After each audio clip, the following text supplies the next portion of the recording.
Parking Management Office sa pamumuno ng inyong lingkod, Enzo Mateo. Abangan po ninyo yung bago pang magiging segment, Gabay at Aksyon. Ito po yung Aim High Pasay, kung saan po mapipicture po ang ating mahal na alkalde, Mayor P.W. Trinidad.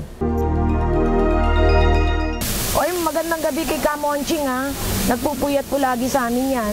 Si Kamonching, mga kapatid namin sa lokal ng Pasay at lokal ng Proprietarios.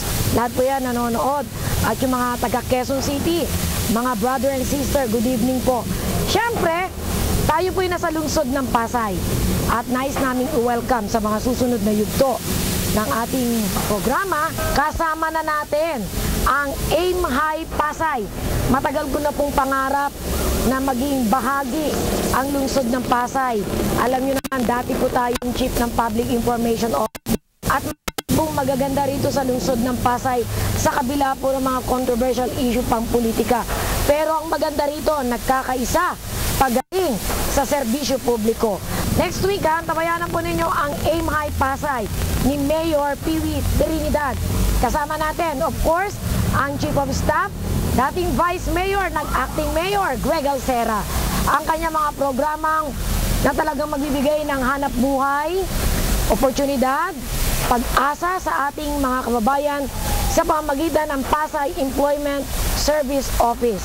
Nandito po si Vice Mayor or Chief ng PESO, walang iba, Greg Alcera. Nagpapasalamat kami sa ating partner agencies dahil ngayon we can afford na every Wednesday magkaroon tayo ng tinatawag na jobs fair. Every Wednesday dito po sa third floor mismo ng Pasay City Hall. Dito, madadatnan nila ay mga direct hiring na mga establishments at hindi mga agencies ito. Nagpapasalamat nga po tayo, ang biggest employer natin would be the SM chain. Not only Mall of Asia, pero lahat ng tenants nila sa loob, pati SM Manila, SM Bikutan, SM Harrison Plaza, and SM Makati, dito na rin na kumukuha sa atin sa isang ordinary job fair natin every Wednesday. We experience roughly around mga 300 to 400 applicants maghapon yan. Hindi nagbabago yung level natin na minsan hired on the spot ng SM, nasa 30 hanggang 40 isang araw. Ito yung automatic hiring na. Pumapalo po tayo ng 70 to 80%. 7 out of 10 na pumupunta dito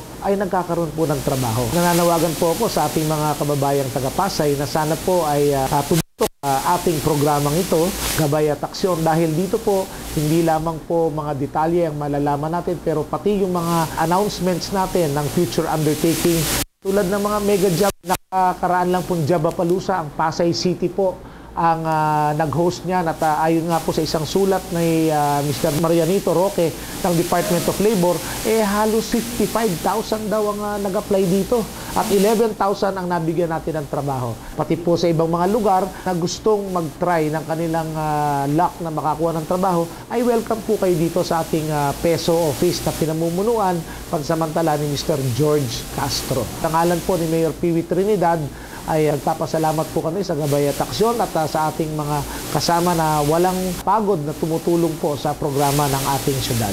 Ito po si Greg Alcera, ang kasalukuyan pong Chief of Staff ni Mayor P.W. Trinidad, na naglilingkod po sa inyo kung kayo po ay mayroong mga konting suliranin sa inyong mga barangay, sa inyong kapaligiran, sa kalinisan, tungkol sa kapulisan. Pwede po kayong dumulog dito po sa aking tanggapan, Room 312, Pasay City Hall. Aim High, Pasay! Gabay at Aksyon would like to thank the following sponsor.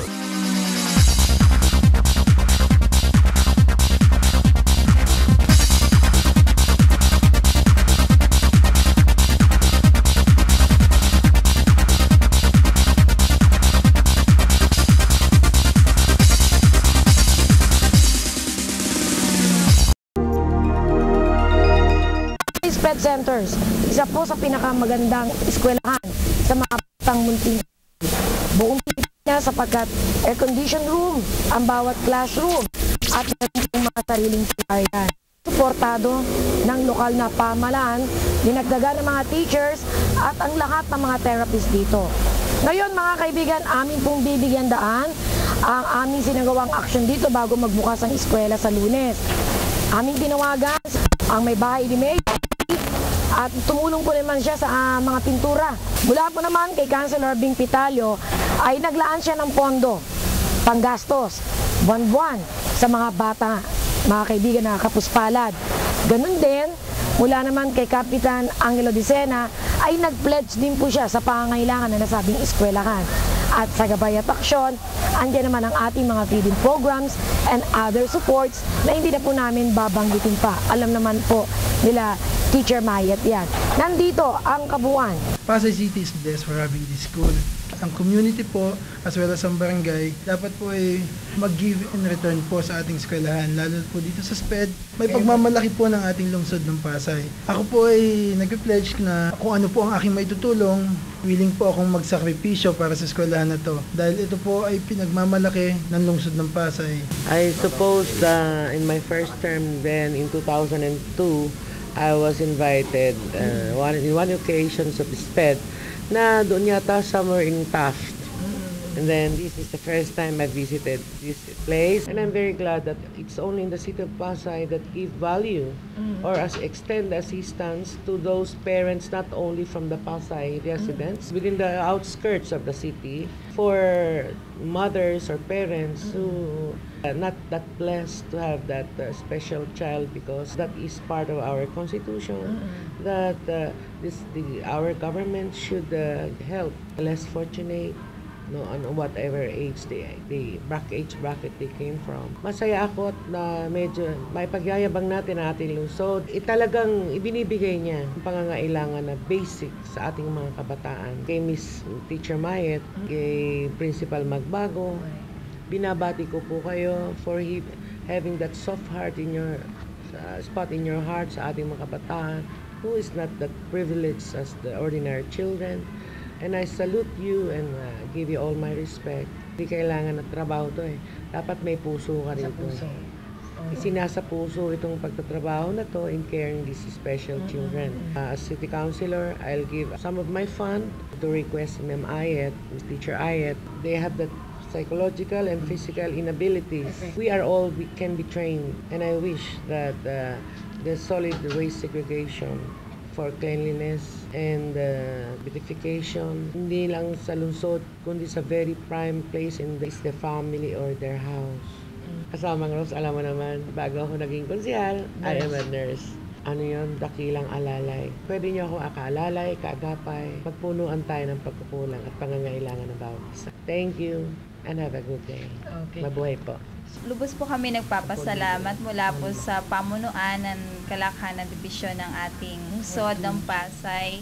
Mula po kay Ma'am Tongko, gano'n din po sa aming butihing punong guro na si Ginang Magbago. Kami po ay nagpapasalamat sa inyong pagdalo sa amin Brigada Eskwela, at salamat din po sa lahat ng suportang ibinibigay ninyo sa amin. Hindi lang po material na suporta, bagkus yun pong galing po sa inyo, kaibuturan na inyong mga puso sa pagpapatuloy ng pagtulong ninyo sa ating mga espesyal na mga mag-aaral. Ito ay hindi lamang simula, bagkus ito ay magtutuloy-tuloy pa, at hangad po namin na patuloy ang ating tagumpay na magbigay ng serbisyo sa ating mga mag-aaral.